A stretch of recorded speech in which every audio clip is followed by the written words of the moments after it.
الحمد لله رب العالمين نحمده ونستعينه ونؤمن به ونتوكل عليه ونعوذ بالله من شرور أنفسنا ومن سيئات أعمالنا من يهده الله فلا مضل له ومن يضلل فلا هادي له وأشهد أن لا إله إلا الله وحده لا شريك له وأشهد أن محمدا عبده ورسوله أرسله بالهدى ودين الحق ليظهره على الدين كله ولو كره المشركون اللهم صل على محمد وعلى آل محمد كما صليت على إبراهيم وعلى آل إبراهيم وبارك على محمد وعلى آل محمد كما باركت على إبراهيم وعلى آل إبراهيم في العالمين إنك حميد مجيد أما بعد فإن خير الحديث كتاب الله وخير الهدي هدي محمد صلى الله عليه وسلم والشر الأمور محدثاتها وكل محدثة بدعة يا أيها الذين آمنوا اتقوا الله حق تقاته ولا تموتن إلا وأنتم مسلمون أعوذ بالله من الشيطان الرجيم إنما المؤمنون إخوة فأصلحوا بين أخويكم واتقوا الله لعلكم ترحمون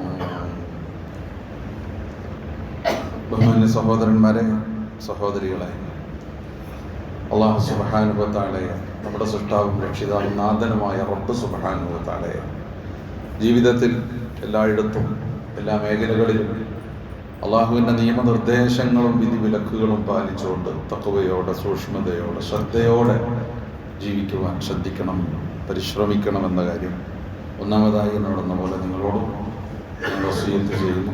അല്ലാഹു സുബ്ഹാനഹു വ തആല അനുഗ്രഹിക്കണം. മുഅ്മിനീങ്ങളും മുത്തഖീങ്ങളുമായി ജീവിച്ച് ഈമാനോടുകൂടി മരിക്കുന്ന സൗഭാഗ്യവാന്മാരുടെ കൂട്ടത്തിൽ റബ്ബ് സുബ്ഹാനഹു വ തആല നമ്മെ ഇവരെയും ഉൾപ്പെടുത്തുമാറാകട്ടെ. കഴിഞ്ഞ രണ്ട് ഖുത്ബകളിൽ റസൂലുള്ളാഹി സ്വല്ലല്ലാഹു അലൈഹി വസല്ലം തിരുമേനിയുടെ അറഫ പ്രസംഗങ്ങളെ സംബന്ധിച്ച്, അതിലെ ചില കാര്യങ്ങളെ സംബന്ധിച്ച് നമ്മൾ പറഞ്ഞുകൊണ്ടിരിക്കുകയാണ്. ആ പ്രഭാഷണത്തിൽ റസൂലുള്ളാഹി സ്വല്ലല്ലാഹു അലൈഹി വസല്ലം തിരുമേനി പറഞ്ഞ ഒരു കാര്യം കൂടി പറഞ്ഞിട്ട് അത് അവസാനിപ്പിക്കാം. ഒരുപാട് കാര്യങ്ങൾ അതിൽ വേറെ ഉണ്ട്. അത് മറ്റു സന്ദർഭങ്ങളിലൊക്കെ മറ്റു രൂപത്തിലൊക്കെ നമുക്ക് ചർച്ച ചെയ്യാം. നബി തിരുമേനി സ്വല്ലല്ലാഹു അലൈഹി വസല്ലം തിരുമേനി സത്യവിശ്വാസികളെ അഭിസംബോധന ചെയ്തുകൊണ്ട് ഒരുപാട് കാര്യങ്ങൾ പറഞ്ഞു. അങ്ങനെ പറഞ്ഞ കൂട്ടത്തിൽ ഒന്ന് ഇങ്ങനെയായിരുന്നു: അല ഇന്നൽ മുസ്ലിമ അഖുൽ മുസ്ലിം ഫലൈസ യഹില്ലു ലിമുസ്ലിമിൻ മിൻ അഖീഹി ശൈഉൻ ഇല്ലാ മാ അഹല്ല മിൻ നഫ്സിഹി. അറിയുക, അല മനസ്സിലാക്കണം, അറിയണം, ഉൾക്കൊള്ളണം. ഇന്നൽ മുസ്ലിമ അഖുൽ മുസ്ലിം, ഒരു മുസ്ലിം മറ്റേ മുസ്ലിമിന്റെ സഹോദരനാണ്. മുസ്ലിം മുസ്ലിമിന്റെ സഹോദരൻ. ഇതാണ് നബി തിരുമേനി സ്വല്ലല്ലാഹു അലൈഹി വസല്ലം വേണ്ടി അവിടെ പറഞ്ഞ ഒരു കാര്യം. നേരത്തെ നമ്മൾ പറഞ്ഞിട്ടുണ്ട്, മനുഷ്യരെ കുറിച്ച് മൊത്തത്തിൽ പറഞ്ഞിട്ടുണ്ട്. ആദ്യം മനുഷ്യരൊക്കെയും ഒരാണിൻ്റെയും പെണ്ണിൻ്റെയും മക്കളാണ്. നിങ്ങളുടെ പിതാവൊരുവനാണ്, നിങ്ങളുടെ റബ്ബൊരുവനാണ്. നിങ്ങളൊക്കെയും മണ്ണിൽ നിന്നാണ്, ആദമിൽ നിന്നാണ്, ആദമിൽ മണ്ണിൽ നിന്നാണ് എന്നൊക്കെയുള്ള വിശാലമായ മാനവിക സാഹോദര്യത്തെ സംബന്ധിച്ചും മാനവികതയെ സംബന്ധിച്ചും മനുഷ്യത്വത്തെ സംബന്ധിച്ചും മനുഷ്യരുടെ ഐക്യത്തെ സംബന്ധിച്ചും ഏകതയെ സംബന്ധിച്ചും ഒക്കെ റസൂലുള്ളാഹി സ്വല്ലല്ലാഹു അലൈഹി വസല്ലം പറഞ്ഞു. അതൊക്കെ പറഞ്ഞു കഴിഞ്ഞിട്ട് പിന്നെ ഒന്നുകൂടി അതിൻ്റെ ഉള്ളിലേക്ക് ചുരുക്കി ഇസ്ലാമിക സമൂഹത്തെ സംബന്ധിച്ച് ഒരു ആദർശ സമൂഹം എന്ന നിലക്ക് ആ സമൂഹത്തിൽ ഉണ്ടായിരിക്കേണ്ടുന്ന കെട്ടുറപ്പിനെ സംബന്ധിച്ചും ആ സമൂഹത്തിൽ ഉണ്ടായിരിക്കേണ്ടുന്ന പരസ്പര ഐക്യത്തെ സംബന്ധിച്ചും ആ സമൂഹത്തിൽ ഉണ്ടാകേണ്ടുന്ന പരസ്പരമായ സാഹോദര്യത്തെ സംബന്ധിച്ചും യോജിപ്പിനെ സംബന്ധിച്ചും നബി തിരുമേനി സ്വല്ലല്ലാഹു അലൈഹി വസല്ലം പറയുകയാണ്. മുസ്ലിം ഒരു മുസ്ലിമിന്റെ സഹോദരനാണ്. ഈ സാഹോദര്യ ബന്ധം എന്ന് പറയുന്നത് ആദർശ ബന്ധമാണ്. സാഹോദര്യം എന്ന് പറഞ്ഞാൽ നമുക്കറിയാം, സഹോദരൻ നമ്മളിപ്പോൾ പറയും. ഉദരം എന്ന് പറഞ്ഞാൽ വയറാണ്. സഹോദരൻ എന്ന് പറഞ്ഞാൽ ഒരു വയറ്റിൽ പിറന്ന ആളെന്നാണ്. ഒരു വയറ്റിൽ പിറന്ന ആള് അല്ലേ, ഒരു ഉമ്മാന്റെ വയറ്റിൽ പിറന്ന ആളാണ് സഹോദരി സഹോദരന്മാർ. ആ പ്രയോഗം തന്നെയാണ് മൊത്തം മുസ്ലിങ്ങളെ വിശേഷിപ്പിക്കുവാൻ റസൂലുള്ളാഹി സ്വല്ലല്ലാഹു അലൈഹി വസല്ലം തിരുമേനി ഉപയോഗിച്ചത്. വിശുദ്ധ ഖുർആനും അത് അങ്ങനെ തന്നെയാണ് പറഞ്ഞത്. ഇന്നമൽ മുഅ്മിനൂന ഇഖ്വത്തുൻ, സത്യവിശ്വാസികൾ സഹോദരന്മാരാണ്. ഒരൊറ്റ ഉമ്മാന്റെയും പാപ്പാന്റെയും മക്കളെ പോലെയാണ് ആണല്ലോ. നമ്മൾ വന്നതിന് നേരത്തെ നമ്മൾ പറഞ്ഞല്ലോ, കുല്ലുക്കും മിനാദം ആദവും തുറാൻ. പിന്നെ നമ്മളിങ്ങനെ പെരുകി ഒരുപാട് ഇങ്ങനെ വികസിച്ച് വന്നതാണ്. അടിസ്ഥാനപരമായി നമ്മളൊക്കെയും ഒരു മാതാവിൻ്റെയും പിതാവിൻ്റെയും മക്കൾ. അതിൽ സത്യവിശ്വാസമാകുന്ന ആദർശം, ലാ ഇലാഹ ഇല്ലല്ലാഹ് മുഹമ്മദുർ റസൂലുള്ളാഹ് എന്ന ആദർശം ഉൾക്കൊണ്ടിട്ടുള്ളവർ, ആ ആദർശത്തിന്റെ അടിസ്ഥാനത്തിൽ അവരുടെ ആദർശം ഒന്നാണ്, അവരുടെ ലക്ഷ്യം ഒന്നാണ്, അവരുടെ മാർഗം ഒന്നാണ്, അവരുടെ വഴി ഒന്നാണ്, അവരുടെ ജീവിത കാഴ്ചപ്പാടൊന്നാണ്, അവരുടെ സങ്കല്പം ഒന്നാണ്, അവരുടെ എല്ലാം ഒന്ന്. ആ അർത്ഥത്തിൽ വിശ്വാസത്തിൻ്റെയും ആദർശത്തിൻ്റെയും അടിസ്ഥാനത്തിൽ അവർക്കിടയിൽ ഉണ്ടാകേണ്ടുന്ന പ്രത്യേകമായ സാഹോദര്യ ബന്ധത്തെ സംബന്ധിച്ചാണ് പിന്നെ റസൂലുള്ളാഹി സ്വല്ലല്ലാഹു അലൈഹി വസല്ലം പറയുന്നത്. അപ്പോൾ ഒരു മുസ്ലിം മറ്റൊരു മുസ്ലിമിന്റെ സഹോദരനാണ്. ഇവിടെ പറഞ്ഞത് അതുകൊണ്ട് ഒരു മുസ്ലിമിൻ്റേത് ഒന്നും അന്യായമായി മറ്റൊരാൾ തട്ടിയെടുക്കരുതെന്നാണ്. ഹലാലല്ലാത്ത ഒന്നും അനുവദനീയമായ രൂപത്തിൽ മറ്റൊരു മുസ്ലിമിൽ നിന്ന് തനിക്ക് കിട്ടുന്നതല്ലാതെ അന്യായമായി അവിഹിതമായി ഒരു മുസ്ലിമിൻ്റെ ഒന്നും മറ്റേ മുസ്ലിം അപഹരിക്കുകയോ തട്ടിയെടുക്കുകയോ മോഷ്ടിക്കുകയോ അടിച്ചു മാറ്റുകയോ നമ്മളെ ഭാഷയിൽ പറഞ്ഞ ഒന്നും ചെയ്യരുത് എന്നാണ് റസൂലുള്ളാഹി സ്വല്ലല്ലാഹി അലൈഹി വസല്ലം നബി അവിടെ പറഞ്ഞു. അപ്പൊ അൽ മുസ്ലിം അഹുൽ മുസ്ലിം, മുസ്ലിം ഒരു മുസ്ലിമിന്റെ അത് മറ്റൊരു മുസ്ലിമിന്റെ സഹോദരനാണ്. ഈ സാഹോദര്യം ഇത് ആദർശത്തിന്റെ അടിസ്ഥാനത്തിലുള്ള ബന്ധമാണ്. മനുഷ്യരെ തമ്മിൽ ബന്ധിപ്പിക്കുന്ന പല ഘടകങ്ങളുണ്ട്. നമുക്കറിയാം, കുടുംബബന്ധം വളരെ പവിത്രമായൊരു ബന്ധമാണ്. കുടുംബബന്ധം, രക്തബന്ധം വളരെ പവിത്രമായിട്ടുള്ളൊരു ബന്ധമാണ്. പിന്നെയും നമ്മളെ ബന്ധിപ്പിക്കുന്ന പല ഘടകങ്ങൾ. നമ്മുടെ നാട്ടുകാരെന്നുള്ള നിലക്ക് നമുക്കൊരു ബന്ധമുണ്ട്. ഒരു നാട്ടുകാരെന്നുള്ള നിലക്ക് നമ്മളൊരു ബന്ധമുണ്ട്. അതിങ്ങനെ വികസിച്ച് വരും. നമ്മളിപ്പോൾ ഒരു പ്രദേശം കുറച്ചും കൂടി അപ്പുറത്തേക്ക് പോയി കഴിഞ്ഞാൽ നമ്മൾ ഈ വലിയ പ്രദേശത്തെക്കുറിച്ച് പറയും. ഇവിടെ നമ്മൾ പറയുമ്പോൾ നമ്മൾ ചുങ്കത്താണെന്ന് പറയും. കുറച്ചും കൂടി നമ്മൾ പോയി കഴിഞ്ഞാൽ നമ്മൾ ശാന്തപുരത്താണെന്ന് പറയും. കുറേ കൂടെ നമ്മൾ എത്തിക്കഴിഞ്ഞാൽ നമ്മൾ പറയും പെരിന്തൽമണ്ണയാണ് നമ്മൾ. പിന്നെയും കുറേ അപ്പുറത്തേക്ക് എത്തുന്നതെന്ന് വെച്ച് കഴിഞ്ഞാൽ മലപ്പുറത്തുകാരനാണെന്ന് പറയും. ഇങ്ങനെ നമ്മൾ ഇതിനെ വികസിച്ച് പറഞ്ഞുകൊണ്ടിരിക്കും. അപ്പോഴൊക്കെയും ഒരു അങ്ങനെ പറയുമ്പോൾ, അല്ലെങ്കിൽ ഒരു മലപ്പുറത്തുകാരനെ വേറൊരു മലപ്പുറത്തുകാരനെ ഒരു വിദേശ നാട്ടിൽ കണ്ടുമുട്ടുമ്പോൾ അപ്പോൾ അവരോട് ഇത് മലപ്പുറത്താണ്, ഞാനും മലപ്പുറം. അപ്പോൾ എന്തോന്ന് ഒരു പ്രത്യേകമായ ഒരു അടുപ്പം, ഒരു അറ്റാച്ച്മെന്റ് അവർക്കിടയിൽ ഉള്ളതായിട്ട് തോന്നും. ഇത് മനുഷ്യരെ ബന്ധിപ്പിക്കുന്ന ഘടകം. ഭാഷയുടെ അടിസ്ഥാനത്തിൽ ഒരു മലയാളി വേറൊരു മലയാളിയെ വേറെ എവിടെയോ വെച്ച് കണ്ടു. മലയാളം സംസാരിക്കുന്ന ഒരാളെ വേറെ എവിടെ വെച്ച് ഒരാൾ മലയാളം, ഈ മലയാളി ഞാനും മലയാളി. അപ്പം നമ്മൾ ഭാഷയുടെ അടിസ്ഥാനത്തിലൊരു ബന്ധമുണ്ട്. ഇങ്ങനെ മനുഷ്യരെ ബന്ധിപ്പിക്കുന്ന പല ഘടകങ്ങളുണ്ട്, പല രീതികളുണ്ട്. കുടുംബമുണ്ട്, ഈ പറഞ്ഞ പലതും ഉണ്ട്. അതിൽപ്പെട്ട ഒരു പ്രധാനപ്പെട്ട കാര്യം മനുഷ്യരെ ബന്ധിപ്പിക്കുന്നതാണ് ആദർശം എന്ന് പറയുന്നത്, ചിന്താപരമായ ഐക്യം എന്ന് പറയുന്നത്, കാഴ്ചപ്പാട് തമ്മിലുള്ള യോജിപ്പ് എന്ന് പറയുന്നത്, വീക്ഷണത്തിലുള്ള യോജിപ്പും വീക്ഷണത്തിലുള്ള ഐക്യവും, ഒരു വീക്ഷണത്തിൽ ഒന്നിച്ചു മുന്നോട്ട് പോകുമ്പോൾ ഉണ്ടാകുന്ന മാനസികമായ അടുപ്പവും. ഇതാണ് സാഹോദര്യത്തിന്റെ അടിസ്ഥാനം. അപ്പൊ നമ്മൾ എങ്ങനെ മനസ്സിലാക്കുന്നത് വെച്ചാൽ, ലാ ഇലാഹ ഇല്ലല്ലാഹ് മുഹമ്മദുർ റസൂലുള്ളാഹ് എന്ന് അംഗീകരിച്ചിട്ടുള്ള ഒരു മനുഷ്യൻ, ഒരു മുസ്ലിം, ആ മുസ്ലിം നമ്മുടെ സഹോദരനാണ്. ഈ പറഞ്ഞ അർത്ഥത്തിൽ ആദർശത്തിന്റെ. ചിലപ്പോഴൊക്കെ ഈ ആദർശ ബന്ധത്തിന് നമ്മൾ നേരത്തെ പറഞ്ഞ ബന്ധങ്ങളെക്കാളും തീവ്രതയുണ്ട്. ഇത് തമ്മിൽ ഒരു ഫൈറ്റ് വരികയാണെന്ന് വിചാരിക്കുക, അല്ലെങ്കിൽ ഒരു പ്രശ്നം വരിക, ഒരു ക്ലാഷ്. എന്ത്? കുടുംബ ബന്ധവും ആദർശ ബന്ധവും. കുടുംബ ബന്ധവും ആദർശവും തമ്മിൽ ആ പ്രശ്നം. അതായത് ശക്തമായ ദീനി വിരുദ്ധമായിട്ടുള്ള, അള്ളാഹുവിനോടും പ്രവാചകനോടും ശത്രുത പ്രഖ്യാപിച്ചിട്ടുള്ള ഒരാൾ, അത് നമ്മുടെ കുടുംബമാണെങ്കിൽ പോലും ആ കുടുംബ ബന്ധത്തെക്കാളും നമുക്ക് പവിത്രമായിട്ട് അപ്പോൾ വരിക നമ്മുടെ ആദർശ ബന്ധമായിരിക്കും. അങ്ങനെ നമ്മൾ ഖുർആൻ പഠിപ്പിച്ചിട്ടുള്ളത്. ഇന്ന മിൻ ഔലാദിക്കും വഅസ്വാജിക്കും അദുവ്വൻ ലക്കും യാ അയ്യുഹല്ലദീന ആമനു ഇന്ന മിൻ അസ്വാജിക്കും വഔലാദിക്കും അദുവ്വൻ ലക്കും ഫഹ്ദറൂഹും.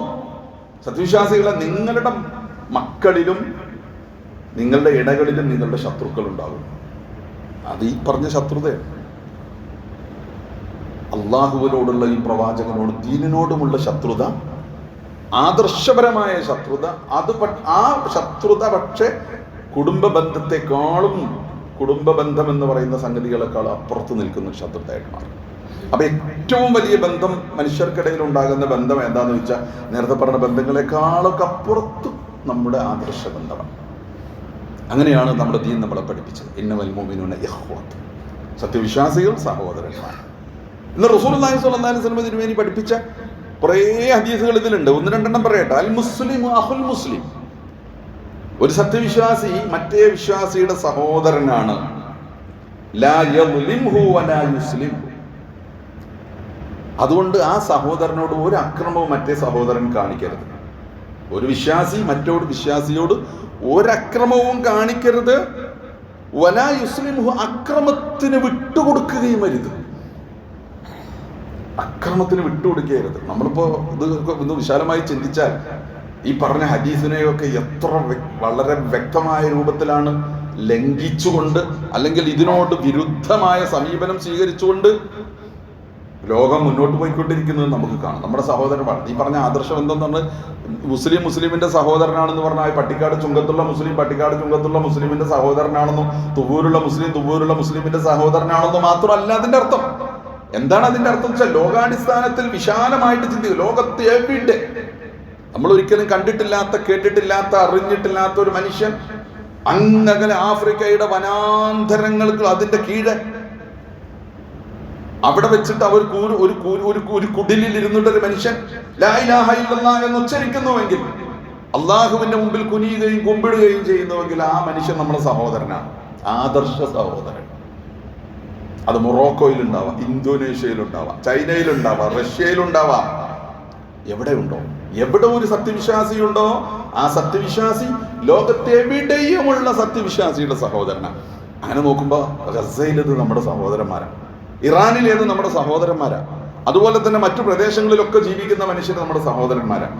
ഈ മനുഷ്യരെയൊക്കെ എന്തൊക്കെ കാരണങ്ങൾ പറഞ്ഞിട്ടും ന്യായങ്ങൾ പറഞ്ഞിട്ടാണെങ്കിലും വളഞ്ഞിട്ട് ആക്രമിക്കുകയും പിശാചുക്കൾ സംഹാര നൃത്തം ചെയ്യുകയും ചെയ്യുമ്പോൾ ചുറ്റും ഇരുന്നിട്ട് ഞാനൊന്നും അറിഞ്ഞില്ലേ കണ്ടില്ലേ എന്നും പറഞ്ഞിട്ട് മൗനമായിട്ടിരിക്കാം. പറ്റുമെങ്കിൽ ഉള്ളുകൂടി അതിന് സപ്പോർട്ട് കൊടുക്കാം. എന്നിട്ട് വലിയ വാചകത്തിൽ ലാ ഇലാഹ ഇല്ലല്ലാഹ് മുഹമ്മദുർ റസൂലുള്ളാഹ് എന്ന് എഴുതി വെക്കാം. അൽ മുസ്ലിമു അഖുൽ മുസ്ലിം ലാ യദ്ലിംഹു വലാ യുസ്ലിം. ഒരു സത്യവിശ്വാസി അക്രമം കാണിക്കുന്ന നമ്മൾ അക്രമത്തിന് വിട്ടുകൊടുക്കൂല, അനുവദിക്കൂല. അക്രമത്തിന് വിട്ടുകൊടുക്കൂല, അനുവദിക്കുകയില്ല. ഒരക്രമത്തെ ചെറുക്കും, അല്ലെങ്കിൽ തടുത്തു നിർത്തും, അല്ലെങ്കിൽ പിടിച്ചു കെട്ടും, കൈക്ക് പിടിക്കും. അവന്റെ സംരക്ഷണത്തിന് വേണ്ടി ആവത് ശ്രമിക്കും, അവന്റെ അഭിമാനത്തിന് വേണ്ടി. വേറെ പല ഹദീസുകളുണ്ട്. ഒരു വിശ്വാസിയുടെ അഭിമാനം മറ്റൊരു മനുഷ്യനെ ഹനിച്ചുകൊണ്ടിരിക്കുകയാണെങ്കിൽ അവനോട് പോരാടണം. നമ്മൾ രണ്ടാളിരിക്കുക, അപ്പൊ നമ്മൾ ഒരുത്തം മറ്റൊരാളെ കുറിച്ച് ഇങ്ങനെ പറയാം, അല്ലെങ്കിൽ ഒരു സഭയിൽ ഇരിക്കുക, അവിടെ ഇല്ലാത്ത ഒരാളെ കുറിച്ച് വേറൊരാളിങ്ങനെ പറയാം, അവനെ അപമാനിച്ചുകൊണ്ടിരിക്കുക. അവനെ തടയണം, അവനെ പിടിക്കണം. ആ മനുഷ്യന്റെ അഭിമാനത്തെ സംരക്ഷിക്കാൻ വേണ്ടി ഇവനോട് പോരാടണം. റസൂലുള്ളാഹി സ്വല്ലല്ലാഹു അലൈഹി വസല്ലം പറഞ്ഞു, അഭാവത്തിൽ പോലും ഒരാളെ അപമാനപ്പെടുത്താൻ, ഒരാളെ മാനം കെടുത്താൻ മറ്റൊരാൾ ശ്രമിച്ചാൽ അത് പാടില്ല. അപ്പൊ അവന് വേണ്ടി ഇവനോട് പോരാടണം. അള്ളാഹുവിന്റെ റസൂൽ പറയാം. അപ്പൊ ഇതാണല്ലോ അഭിമാനം, രക്തം, ജീവൻ, ധനം, ജീവിക്കാനുള്ള അവകാശം. ഇതിനൊക്കെ വേണ്ടി ഇതൊക്കെ ബോധപൂർവം ഈ പറഞ്ഞ പിശാചുക്കൾ ഹനിച്ചുകൊണ്ടിരിക്കുമ്പോൾ, അല്ലെങ്കിൽ നശിപ്പിച്ചുകൊണ്ടിരിക്കുമ്പോൾ, പച്ചക്ക് കത്തിച്ചുകൊണ്ടിരിക്കുമ്പോൾ ഒന്നും കണ്ടില്ല, ചുറ്റുപാട് ഇങ്ങനെ നോക്കിയിട്ട് ഇങ്ങനെ ഇരുന്നിട്ട് പറഞ്ഞ വലിയ ആദർശം പറയാ. ഇത് ആദർശമല്ല, ഇത് ഇസ്ലാം അല്ല, ഇത് ദീനല്ല, ഇത് സാഹോദര്യമല്ല, ഇത് വേറെ പലതുമാണ്. വിശ്വാസിയുടെ സഹോദരനാണ്. അക്രമിക്കൂല, അക്രമത്തിന് വിട്ടുകൊടുക്കൂല. എന്നിട്ട് അല്ലാഹുവിന്റെ റസൂൽ പറഞ്ഞ ഹദീസിന്റെ പൂർണ്ണ രൂപം എങ്ങനെയാണെന്നറിയോ? മൻ കാന ഫീ ഹാജത്തി അഖീഹി കാനല്ലാഹു ഫീ ഹാജത്തി. ഒരു മുസ്ലിമായ മനുഷ്യന്റെ സഹോദരന്റെ ഒരാവശ്യം നിറവേറ്റാൻ വേണ്ടി ഒരാൾ ശ്രമിച്ചാൽ അല്ലാഹു തആല അവന്റെ ആവശ്യം പൂർത്തീകരിച്ചു കൊടുക്കും. ഞാനൊരു വിശ്വാസിയായ സഹോദരന്റെ ഒരു കാര്യം നിറവേറ്റാൻ വേണ്ടി ഞാൻ ഇറങ്ങി പുറപ്പെട്ടാൽ എൻ്റെ കാര്യങ്ങൾ റബ്ബ് സുബ്ഹാനഹു വ തആല നിറവേറ്റി തരുന്നു. എത്ര മനോഹരമാണ് നോക്കൂ. പിന്നെ പറഞ്ഞതാണ്, ഓം ഫറജ അൻ മുസ്ലിമിൻ ഖുർബതൻ ഫറജല്ലാഹു മിൻഹാ ബിഹാ അൻഹു ഖുറബതൻ മിൻ ഖുറബി യൗമിൽ ഖിയാമ. ഒരു മുസ്ലിമിന്റെ വേദനയ്ക്ക് ഒരാൾ ആശ്വാസം കൊടുത്താൽ, അതേത് അർത്ഥത്തിലുള്ള വേദന, അവർക്ക് നേരെ ശാരീരിക വേദന, രോഗം, അസുഖമൊക്കെ ആയിരിക്കാം, അല്ലെങ്കിൽ കടുത്ത മാനസിക പ്രയാസങ്ങൾ, വേദന അനുഭവിച്ചുകൊണ്ട് ഒരാൾ കടന്നു പോകുകയായിരിക്കാം. ഇവനോട് ചേർന്ന് നിന്നിട്ട്, ഇവനെ ചേർത്ത് പിടിച്ചിട്ട്, ഇവനോടൊപ്പം നിന്നിട്ട് ആ വേദനയിൽ ഒന്ന് പങ്കുവഹിച്ച് അതിനൊരു ആശ്വാസം കൊടുക്കാൻ ഒരു മുസ്ലിം ശ്രമിച്ചാൽ അല്ലാഹു സുബ്ഹാനഹു വ തആല അന്ത്യനാളിൽ അനേകം വേദനകൾ അനുഭവിക്കേണ്ടുന്ന ഒരു ഘട്ടത്തിൽ ഈ വിശ്വാസിയുടെ വേദനകൾ അല്ലാഹു സുബ്ഹാനഹു വ തആല അവന് നിറവടിയാക്കി കൊടുക്കും, അവന് ആശ്വാസം നൽകുമെന്ന് റസൂലുള്ളാഹി സ്വല്ലല്ലാഹു അലൈഹി വസല്ലം പറഞ്ഞു. വമൻ സത്തറ മുസ്ലിമൻ സത്തറല്ലാഹു യൗമൽ ഖിയാമ. ഒരു മുസ്ലിമിനെ അവന്റെ ഒരാൾ മറച്ചു വെച്ചാൽ എന്നാണ് സത്തറ എന്ന് പറഞ്ഞാൽ ശരിക്കും എന്താ അറിയോ? മുടി വെക്കുക, മറച്ചു വെക്കുക. കർട്ടൻ, സിത്താർ എന്ന് പറഞ്ഞ കർട്ടനൊക്കെ പറയില്ലേ, എന്തിനാണെന്നറിയാം? അപ്പുറത്തുള്ളത് ഇപ്പുറത്ത് ഒരാളുടെ അഭിമാനം സംരക്ഷിച്ചാൽ എന്നാ പറഞ്ഞ അർത്ഥം. ഒരാളുടെ അഭിമാനം ഒരാൾ സംരക്ഷിച്ചാൽ, അവന്റെ ന്യൂനതകളെ മറച്ചു വെച്ചാൽ, അത് പറഞ്ഞിട്ട് സമൂഹത്തിൽ അവനെ മാനം കെടുത്തുന്ന പരിപാടിക്ക് ഒരാൾ തയ്യാറാവാതിരുന്നാൽ, ഒരാളുടെ അഭിമാനം ഒരു മുസ്ലിം സംരക്ഷിച്ചാൽ അല്ലാഹു സുബ്ഹാനഹു വ തആല അന്ത്യനാളിൽ ഇവന്റെ അഭിമാനം സംരക്ഷിക്കും. പടച്ച റബ്ബിന്റെ മുമ്പിലേ നമ്മളെ ജീവിതം കണ്ട് തുറന്നു വെച്ചാലുണ്ടല്ലോ മാനം കെട്ടുപോകും. നമ്മളൊക്കെ കുപ്പായിട്ട് ഇങ്ങനെ നടക്കുക അല്ലേ? കുപ്പായിട്ട് നമ്മളിങ്ങനെ നടക്കുക. എന്താണ് യഥാർത്ഥത്തിൽ നമ്മുടെ ജീവിതം? എന്താണ് നമ്മുടെ ഉള്ളും പുറവും? ലാ യുഗാദിറു സഗീറതൻ വലാ കബീറതൻ ഇല്ലാ അഹ്സാഹാ. റബ്ബ് സുബ്ഹാനഹു വ തആലയുടെ മുമ്പിൽ ചെറുതും വലുതുമായ മുഴുവൻ ജീവിതവും കൂടെ തുറന്ന് വെച്ചിട്ട് വിചാരണ നടക്കും. ആ വിചാരണ നടക്കുമ്പോഴേ അതങ്ങനെ തുറന്ന് വെച്ച് കഴിഞ്ഞാൽ മാനം കെട്ടുപോകും. അവിടെ മാനം കെടാതിരിക്കണമെങ്കിൽ ഇവിടെ അതിനുള്ള പണിയെടുക്കണം എന്ന് അള്ളാഹുവിന്റെ റസൂൽ പറഞ്ഞു. ഒരു മുസ്ലിമിനെ മാനത്തെ രക്ഷിച്ചാൽ, ഒരു മുസ്ലിമിന്റെ ന്യൂനതകൾ നിങ്ങൾ മറച്ചു വെച്ചാൽ അല്ലാഹു സുബ്ഹാനഹു വ തആല അവിടെ മറച്ചു വെക്കും. നമ്മുടെ പ്രാർത്ഥനയില്ലേ, വലാ തുഖ്സിനാ യൗമൽ ഖിയാമ അല്ലേ? വലാ തുഖ്സിനാ യൗമൽ ഖിയാമ. അന്ത്യനാളിൽ മാനം കെടുത്തരുത് എന്ന ആ പ്രാർത്ഥന. പടച്ചോനെ അന്ത്യനാളിൽ അന്ത്യനാളിലെ മാനക്കെട് എന്ന് പറഞ്ഞോ? ഇതാണ് നമ്മൾ ഒളിച്ചു വെച്ചതും നമ്മൾ മൂടി വെച്ചതും നമ്മൾ കൊണ്ടു നടന്നതുമായ സംഗതികൾ മുഴുവനും അല്ലാഹു സുബ്ഹാനഹു വ തആല വിചാരണക്കെടുക്കുമ്പോൾ അതാ മാനക്കേട് എന്ന് പറയുന്നത്. ആ മാനക്കേടുന്ന് ഞങ്ങളെ കാത്തുരക്ഷിക്കണേ എന്ന് പറയാം. അല്ലാഹുവിന്റെ റസൂൽ പറഞ്ഞെന്താണെന്നറിയോ? വമൻ സത്തറ മുസ്ലിമൻ സത്തറഹു അല്ലാഹു യൗമൽ ഖിയാമ. അന്ത്യനാളിൽ വിശ്വാസിയെ മാനക്കേടിൽ നിന്ന് റബ്ബ് സുബ്ഹാനഹു വ തആല കാക്കും. അപ്പൊ നമ്മൾ നോക്കൂ, ഈ സാഹോദര്യം എന്ന് പറഞ്ഞാൽ തൊള്ളോട്ട് പറയാനുള്ളതാണോ? വാക്കുകൊണ്ട് പറയാനുള്ളതാണോ? അല്ല. ഇതൊക്കെയാണ് അവന്റെ ആവശ്യങ്ങൾ എന്താ, അവന്റെ സങ്കടങ്ങൾ എന്താ, അവന്റെ പ്രയാസങ്ങൾ എന്താ, അവന്റെ വേദനകൾ എന്താ. ഒന്നുമില്ലെങ്കിലും പ്രാർത്ഥന കൊണ്ട് അവന് കൂട്ടിരിക്കാം. പ്രാർത്ഥിക്കാം, അതിന് ചെലവില്ലല്ലോ. ഉപകാരം ചെയ്യാൻ പറ്റുന്നില്ല, ഉപദ്രവിക്കാതിരിക്കാലോ. ലാ യദ്ലിംഹു, ഒരു ഉപകാരം ചെയ്യാൻ പറ്റുന്നില്ല, ഒന്ന് പറ്റും, പ്രാർത്ഥന അല്ലേ? അങ്ങനെ ഒരു പ്രാർത്ഥന. നമ്മുടെ ഒരു സഹോദരൻ, ആ സഹോദരന് വേണ്ടി നമ്മൾ പ്രാർത്ഥിക്കും. നമ്മൾ പ്രാർത്ഥിച്ചിട്ടുണ്ടോ? അസുഖമാണ്, വേദനയാണ്, പ്രയാസം, പടച്ചോനെ ശിഫായി കൊടുക്കണം. പല പ്രശ്നങ്ങൾ അനുഭവിച്ച് കടന്നു പോവുക. പടച്ചോനെ ആ സഹോദരൻ ഒരു കുട്ടിയെ കെട്ടിക്കാനുണ്ട്, പടച്ച റബ്ബേ ആ കുട്ടിക്ക് ഒരു നല്ല കല്യാണം വരുത്തുക. നമ്മൾ പ്രാർത്ഥിച്ചിട്ടുണ്ടോ? ആർക്കെങ്കിലും വേണ്ടി നിങ്ങൾ പ്രാർത്ഥിച്ചിട്ടുണ്ടോ? പടച്ചോനെ അവിടെ ഒരു ചെറുപ്പക്കാരൻ ഒരു കല്യാണം ആലോചിക്കുന്നുണ്ട്. ആ ചെറുപ്പക്കാരന്, എൻ്റെ സഹോദരൻ്റെ മോന്, ആ കുട്ടിക്ക് ഒരു നല്ല ഇണയെ കിട്ടണേ, നിങ്ങൾ പ്രാർത്ഥിച്ചിട്ടുണ്ടോ? പടച്ചോനെ ആ കുട്ടി, എൻ്റെ സഹോദരൻ്റെ മകൻ ഒരു പരീക്ഷയ്ക്ക് ഒരുങ്ങുകയാണ്, റബ്ബേ ആ പരീക്ഷ എളുപ്പമാക്കി കൊടുക്കണേ റബ്ബേ, പ്രാർത്ഥിച്ചിട്ടുണ്ടോ? ഒരു ജോലി അന്വേഷിച്ചുകൊണ്ടിരിക്കുക, ഒരുപാട് കാലമായി, റബ്ബേ ഒരു ജോലി നൽകിയിട്ട് കുട്ടിയുടെ ഒരു ജീവിതമാർഗ്ഗം എളുപ്പമാക്കി കൊടുക്കണം റബ്ബേ, പ്രാർത്ഥിച്ചിട്ടുണ്ടോ? ഒരു രോഗം കൊണ്ട് വിഷമിച്ച് കിടക്കുക, ശിഫ നൽകണേ റബ്ബേ, ഇതാണ് ഈ സാഹോദര്യം എന്ന് പറഞ്ഞത്. എന്താണ് നിങ്ങൾ പറയണത്? ഇങ്ങനെ നമുക്ക് ഒന്നും ചെയ്യാൻ കഴിയില്ലെങ്കിലും പ്രാർത്ഥന കൊണ്ട് നമുക്ക് കൂട്ടിരിക്കാൻ പറ്റും, ഒപ്പം ഉണ്ടാകാൻ പറ്റും, ചേർത്ത് പിടിക്കാൻ പറ്റും, ആശ്വസിപ്പിക്കാൻ പറ്റും. ഒന്നും വേണ്ട, ഒന്ന് അന്വേഷിച്ചാൽ മതി. ഒരാളുടെ ഒരു പ്രശ്നം ഇല്ലേ, എൻ്റെ അടുത്ത് ഒരാൾ വന്നിട്ട് കുറേ സംസാരിച്ചു, ഒരു വലിയൊരു അനുഭവം. അയാൾക്കതൊന്ന് ഷെയർ ചെയ്യാൻ ഒരാളില്ല. എന്താ സംസാരിച്ചത്? ഞാനൊരു ടാക്സിയിൽ, വിദേശത്തുള്ളൊരു കാര്യം പറയുന്നത്, ഒരു അറബിയുടെ ടാക്സിയിൽ കയറിയ ഒരു സ്ഥലത്തേക്ക് യാത്ര. അപ്പം എന്നോട് ചോദിച്ചു, നിനക്ക് അറബി അറിയുമോ? ഒരു ഈജിപ്ഷ്യനാണ്. അറബി അറിയോ? അറബി കുറച്ചൊക്കെ അറിയാം. എന്നാൽ കുറച്ച് കാര്യങ്ങൾ പറയട്ടെ, കേൾക്ക്. ഏതാണ്ട് ഒരു 1 മണിക്കൂർ സമയം അയാളുടെ കൂടെ യാത്രയാണ്. എന്നോട് സംസാരിച്ച് കുറേ സംസാരിച്ചു. പറയുന്ന കാര്യം എന്ന് വെച്ചാൽ കുടുംബ പ്രശ്നങ്ങളാണ്. ഭാര്യ ഉണ്ടാക്കുന്ന പ്രശ്നങ്ങൾ, ഭാര്യയുടെ ആങ്ങളെ അളിയനെ വിസ കൊടുത്ത് കൊടുത്തിട്ട് അളിയൻ ജോലിക്ക് പോകാതെ വീട്ടിലിരുന്നിട്ട് പ്രശ്നങ്ങൾ, അതിൻ്റെ ചെലവ് കൊടുക്കുന്ന പ്രശ്നങ്ങളും, അതുമായിട്ട് ഭാര്യ എടുത്ത് ഇങ്ങനെ പറഞ്ഞു. ഇറങ്ങാത്ത സമയത്ത് ടാക്സിയുടെ പൈസയും കൊടുത്ത് ഞാൻ ഇറങ്ങാൻ സമയത്ത് എന്നോട് ചോദിച്ചു, ഞാൻ പറഞ്ഞു നോക്കുമ്പോൾ നിനക്ക് മനസ്സിലായി? ഞാൻ പറഞ്ഞു, മനസ്സിലായി. അല്ലാഹു തആല നമ്മുടെ കാര്യങ്ങളൊക്കെ എളുപ്പമാക്കി തരട്ടെ, നമുക്ക് നമ്മുടെ പ്രശ്നങ്ങളൊക്കെ ദൂരീകരിച്ച് തരട്ടെ. ഞാൻ പറഞ്ഞു. അപ്പം എന്നോട് പറയും, നിനക്ക് മനസ്സിലായില്ലെങ്കിൽ എനിക്ക് കുഴപ്പമില്ല, എനിക്കത് ആരോടെങ്കിലും ഒക്കെ ഒന്ന് പറയണമായി. നിനക്ക് മനസ്സിലായി? ഒരു മനുഷ്യനോടൊന്ന് നോക്ക്. ജീവിതത്തിൽ എന്തൊക്കെ പ്രശ്നങ്ങളുമായിട്ട് മനുഷ്യന്മാർ ജീവിക്കുന്നവരും, ആരാ ഒന്ന് പറയാൻ, ആരാ ഒന്ന് കേൾക്കാൻ, ഒക്കെ തിരക്കാം. ഒരാൾക്ക് ഒഴിവില്ല, ഒരാൾക്കൊന്നും കേൾക്കാൻ നേരമില്ല, ഒരാൾക്കൊന്നും സംസാരിക്കാൻ നേരമില്ല, ഒന്ന് ഇരുന്ന് ആശ്വസിപ്പിക്കാൻ നേരമില്ല, ഒരു രോഗിനെ സന്ദർശിക്കാൻ നേരമില്ല. ഒരു മരിച്ച വീട്ടിൽ പോയാലും ജസ്റ്റ് മയ്യത്തെടുത്തിട്ട് മുങ്ങ അല്ലേ? ജനാസയെ അനുഗമിക്കുക എന്ന് പറഞ്ഞാൽ ആ മരിച്ച മനുഷ്യന്റെ കബറ് മണ്ണിട്ട് മറവ് ചെയ്ത് മൂടിയിട്ട് അവിടെ നിന്ന് അള്ളാഹുവിന്റെ റസൂല് പറഞ്ഞ ആ മനുഷ്യന് വേണ്ടി ഇച്ചിരി നേരം പ്രാർത്ഥിക്കൂ, തസ്ബീഹ് ചൊല്ലും, മലക്കുകൾ ഇപ്പൊ വന്ന് ചോദ്യം ആരംഭിക്കും അല്ലേ? അതാണല്ലോ പറഞ്ഞത്. അതാണല്ലോ ജനാസയെ അനുഗമിക്കാൻ നേരല്ലേ? നിസ്കരിക്കാൻ കുറെ ആളുണ്ടാവും കബറിന്റെ അടുത്ത്. ഇപ്പൊ കാണുന്നൊരു ട്രെൻഡ് എന്താണെന്നറിയാം, ഏറ്റവും അടുത്ത കുടുംബക്കാരും ബന്ധുക്കാരും മാത്രം കൊണ്ട് ഓൻ്റെ പണിക്ക് പോയി. എന്താ ഈ പണി നിന്ന് പോയിട്ട് വേറെ പലരും ഇവിടെയായി സാഹോദര്യം കിടക്കുന്ന സഹോദരന്മാരെ. ഇതാണ് ഒരു വിശ്വാസി. എങ്ങനെ അള്ളാഹുവിന്റെ റസൂൽ പറഞ്ഞ ഒരു ഹദീസും കൂടെ പറയട്ടെ. മസലുൽ മുഅ്മിനീന ഫി തവാദ്ദിഹിം വതറാഹുമിഹിം മസലുൽ ജസദ്. വിശ്വാസിയുടെ ഉദാഹരണം എന്ന് പറഞ്ഞാൽ അവന്റെ കാരുണ്യത്തിലും അവന്റെ അലിവിലും അവന്റെ കനിവിലും അവന്റെ ഉദാഹരണം ഒരു ശരീരം പോലെയാണ്. കേട്ടിട്ടുണ്ടല്ലോ ധാരാളം. ഇദഷ്തകാ മിൻഹു ഉദുവുൻ തദഅ ലഹു സായിറുൽ ജസദി ബിസ്സഹരി വൽ ഹുമ്മ. അതിലെ ശരീരത്തിലെ ഒരവയവത്തിന് കേടുവന്നാൽ, രോഗം ബാധിച്ചാൽ മുഴുവൻ ശരീരവും അതിൽ സഹകരിക്കും. കണ്ണിനൊരു അസുഖം വന്നാൽ അവിടെ ഒരു മുറിവുണ്ടായ ശരീരം മുഴുവൻ പനിക്കും.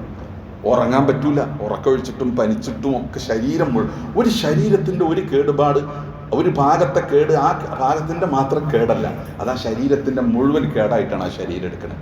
എന്നിട്ട് അതിന് എങ്ങനെ ഇല്ലായ്മ ചെയ്യാൻ വേണ്ടിയില്ലേ, അതിനെ എങ്ങനെ മറികടക്കാന്നുള്ള നിരന്തര പോരാട്ടമാണ് ആ ശരീരം നടത്തുന്നതെന്ന് പറയുന്നത്. ഇതാണ് അള്ളാഹുവിന്റെ റസൂൽ പറഞ്ഞത്. ഇതാണ് നമ്മൾ അൽ മുഅ്മിനു ലിൽ മുഅ്മിനി കൽ ബുൻയാനി യശുദ്ദു ബഅദുഹു ബഅദൻ. പരസ്പരം കെട്ടിപ്പിടിച്ച് കൂട്ടിപ്പിടിച്ച് നിൽക്കുന്ന ഒരു ബിൽഡിംഗ് പോലെ പല ഭാഗങ്ങൾ ചേർന്ന് ഒറ്റക്കെട്ടായിട്ട് ആ ബിൽഡിംഗ് നിൽക്കുക. വേറെ വേറെ നിന്ന ഒരു ബിൽഡിംഗ് ആവില്ല. ഇങ്ങനെ കൂട്ടിപ്പിടിച്ച് നിൽക്കുന്നവരാണ് വിശ്വാസി എന്ന് പറഞ്ഞു. അപ്പം ഇങ്ങനെ അപ്പോൾ നമ്മുടെ പ്രദേശത്ത് എവിടുന്ന് തുടങ്ങാം? നമ്മുടെ തൊട്ട സഹോദരനിൽ നിന്ന് തുടങ്ങാം, തൊട്ട അയൽവാസിയിൽ നിന്ന് തുടങ്ങാം, തൊട്ട പ്രദേശത്തു നിന്ന് തുടങ്ങാം. എന്നിട്ട് അതിനെങ്ങനെ വികസിപ്പിക്കാം. നമുക്ക് ഒന്നും ചെയ്യാൻ കഴിയില്ലെങ്കിലും മനസ്സുകൊണ്ട് അവരോടൊപ്പം നിൽക്കുകയും പ്രാർത്ഥിക്കുകയും ചെയ്യുക.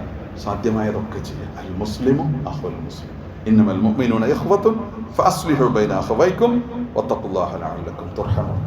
അഖൂലു ഖൗലി ഹാദാ വഅസ്തഗ്ഫിറുല്ലാഹൽ അലീം ലി വലക്കും വസ്തഗ്ഫിറൂഹു ഇന്നഹു ഹുവൽ ഗഫൂറുർ റഹീം.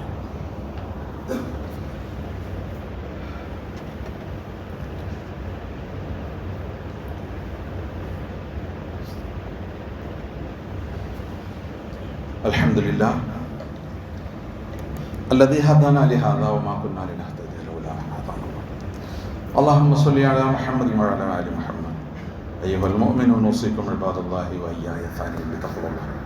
അള്ളാഹുവിനെ സൂക്ഷിച്ചിരിക്കാൻ ഒന്നുകൂടി ഓർമ്മപ്പെടുത്തും. അള്ളാഹു സുബ്ഹാനഹു വ തആല നമ്മളെ അനുഗ്രഹിക്കുമാറാകട്ടെ. അള്ളാഹുവെ ഞങ്ങളെ അനുഗ്രഹിക്കണേ തമ്പുരാനെ. ഞങ്ങളുടെ പാപങ്ങളൊക്കെയും ഞങ്ങൾക്ക് പുറത്തു തരണേ തമ്പുരാനെ. ഞങ്ങൾക്കിടയിൽ ഐക്യവും സാഹോദര്യവും വർദ്ധിപ്പിക്കണേ തമ്പുരാനെ. മുഅ്മിനീങ്ങളും മുസ്ലിങ്ങളുമായിട്ട് മുത്തഖീങ്ങളായിട്ട് ജീവിച്ച് ഈമാനോടുകൂടി മരിക്കുന്ന സൗഭാഗ്യവാന്മാരിൽ ഞങ്ങളെ ഉൾപ്പെടുത്തണേ തമ്പുരാനെ. നാദാ രോഗം കൊണ്ട് വിഷമിക്കുന്നവർക്ക് ശിഫ നൽകണേ തമ്പുരാനെ. മരണപ്പെട്ടു പോയവർക്ക് മഗ്ഫിറത്തും റഹ്മത്തും നൽകണേ നാദാ. ലോകത്തുടനീളം ഗസയിലും അതുപോലെ ഇറാനിലും മറ്റു പ്രദേശങ്ങളിലുമൊക്കെ അന്യായമായ അക്രമത്തിനിരയായിക്കൊണ്ടിരിക്കുന്ന ഞങ്ങളുടെ സഹോദരങ്ങളെ സഹായിക്കണേ തമ്പുരാനെ. പിശാചിന്റെ ശക്തികളെ പിടിച്ചു കെട്ടണേ തമ്പുരാനെ. അവരെ പരാജയപ്പെടുത്തണേ തമ്പുരാനെ. അവർക്ക് ശക്തമായ പാഠങ്ങൾ നൽകാൻ വിശ്വാസി സമൂഹത്തിന് കരുത്തു നൽകണേ തമ്പുരാനെ. നാദാ ഇതുപോലെ ഞങ്ങളെ നിന്റെ ജന്നാത്തുൽ ഫിർദൗസിൽ ഒരുമിച്ച് കൂട്ടണേ തമ്പുരാൻ. ഞങ്ങളുടെ പ്രിയപ്പെട്ടവരോടൊപ്പം നിന്റെ ജന്നാത്തുൽ ഫിർദൗസിൽ മാതാപിതാക്കൾ, മക്കൾ, സഹോദരി സഹോദരന്മാർ, ഞങ്ങളുടെ പ്രിയപ്പെട്ടവർ എല്ലാവരെയും ഒരുമിച്ച് കൂട്ടി നിന്റെ ജന്നാത്തുൽ ഫിർദൗസിൽ ഒരുമിച്ച് കൂട്ടി ഞങ്ങളെ അനുഗ്രഹിക്കണേ തമ്പുരാൻ. അല്ലാഹുമ്മ ഗ്ഫിർ ലിൽ മുഅ്മിനീന വൽ മുഅ്മിനാത്ത് വൽ മുസ്ലിമീന വൽ മുസ്ലിമാത്ത് അൽ അഹ്യാഇ മിൻഹും വൽ അംവാത്ത് إنك مجيب الدعوات يا قاضي الحاجات. طيب ثراهم واجعل الجنة مأوانا ومأواهم. اللهم أجرنا من النار. اللهم أجرنا ووالدينا من النار. اللهم أعز الإسلام والمسلمين وأذل الشرك والمشركين وأذل الظلم والظالمين وأذل الكفر والكافرين. ربنا اغفر لنا ولإخواننا الذين سبقونا بالإيمان ولا تجعل في قلوبنا غلا للذين آمنوا ربنا إنك رؤوف رحيم. وصلى الله على محمد وآله وصحبه وسلم والحمد لله رب العالمين.